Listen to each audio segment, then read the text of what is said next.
Hello everybody, welcome back to yet another video. In today's video, I'm going to be reviewing Scooby-Doo Meets the Boo Brothers.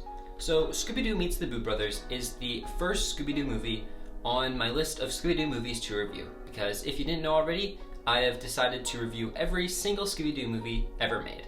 So yeah, without any further ado, let's get into it.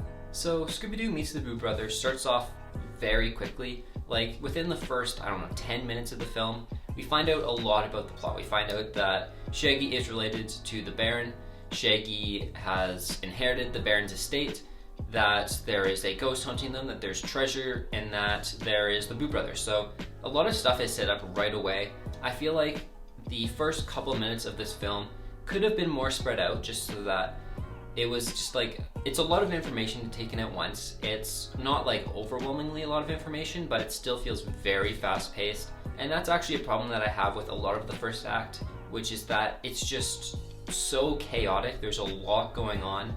Like, we have to find out a lot of information just to get into the Boo Brothers and the whole actual mystery aspect of it. And so yeah, the first act could have been either spread out amongst a longer period of time, or they could have cut some stuff.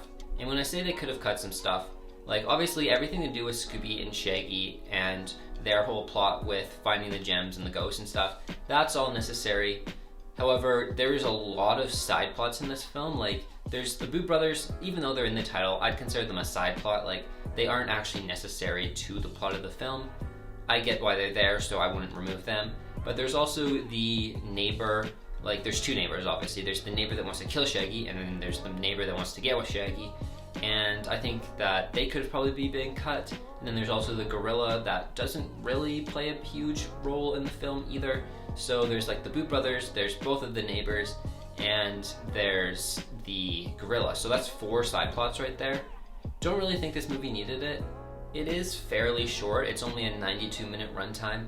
So I guess they kind of wanted that for filler. However, I think they could have just removed that filler, spread out the actual plot of the film a little more, and it would have been just fine. So yeah, there's a lot going on, especially in the first act. It gets a little bit better in the second and third acts, but yeah, in the first act it's definitely very chaotic, and there's probably a little too much going on. So in terms of the Boo Brothers themselves, they're obviously not like essential to the plot of this film. They're basically there for comic relief, which I'm fine with. And for comic relief, they are fairly funny, especially Shriko. He was my favorite of the Boo Brothers. But yeah, in general, the Boo Brothers are moderately funny. A couple of their jokes are pretty good. Sometimes they can be a little annoying, but I mean, comedy's subjective, so I can't hold that against them. In general, the Boo Brothers are pretty entertaining, even though they aren't necessary to the film. So in terms of like the main plot of this film, which is following Scooby, Shaggy, and Scrappy as they go on a jewel hunt and also try to avoid the ghost / capture the ghost at the same time. I actually really liked that because it's unique to Scooby-Doo. Because typically in most Scooby-Doo TV shows and movies, the gang goes and they find a ghost and they try to capture the ghost or monster.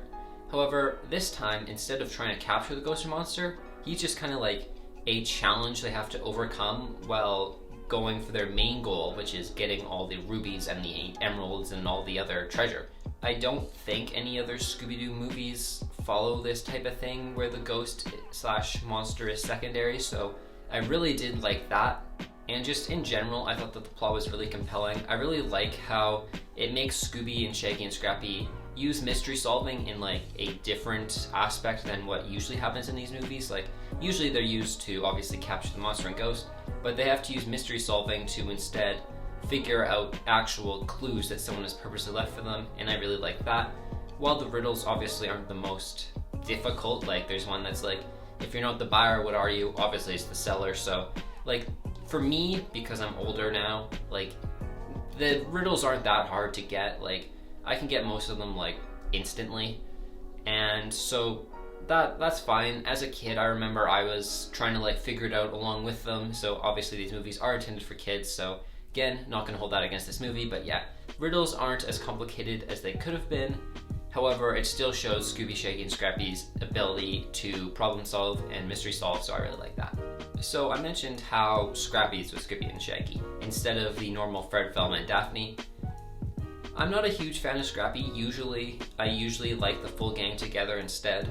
However, I do like that in this movie it's mostly about Scooby and Shaggy. Like, if the whole gang's there, Scooby and Shaggy often get sidelined, and they're not really like the main mystery solvers. So I like that it's Shaggy and Scooby, and like Scrappy as well, I guess, that are solving the mystery instead of Scooby and Shaggy being secondary.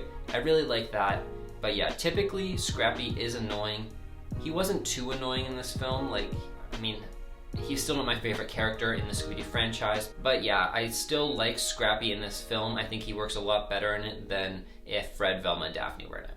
So something that, I don't know why, but when I was rewatching this film, something that really stuck with me is I remembered when I first watched this film, or like the couple of times I watched this film as a kid, I really liked the use of flashbacks when Shaggy's putting the clues together. I don't know why, like flashbacks are such a common thing, used a lot of the time in Scooby-Doo, but for some reason, that scene stuck with me when I was like rewatching it. I'm like, oh, I remember this.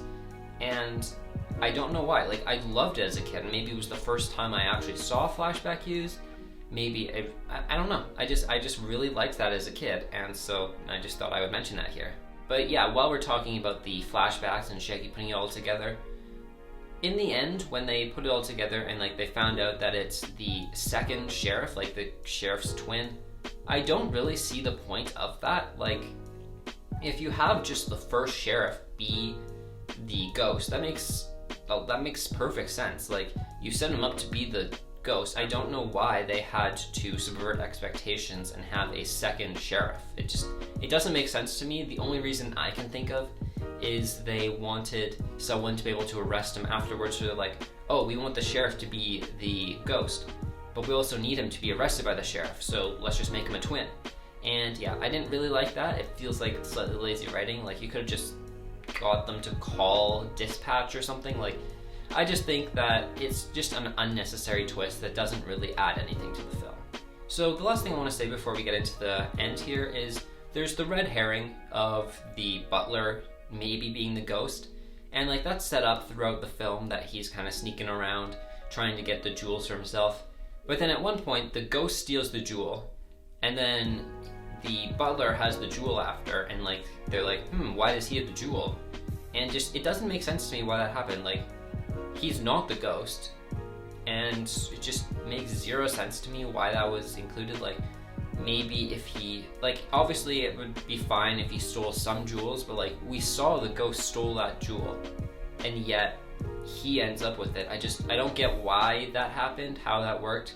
Maybe it's just to try and take suspicion off of the sheriff. Well, that's obviously what it's for, but I guess they're not expecting kids to logic that out, maybe? I don't know.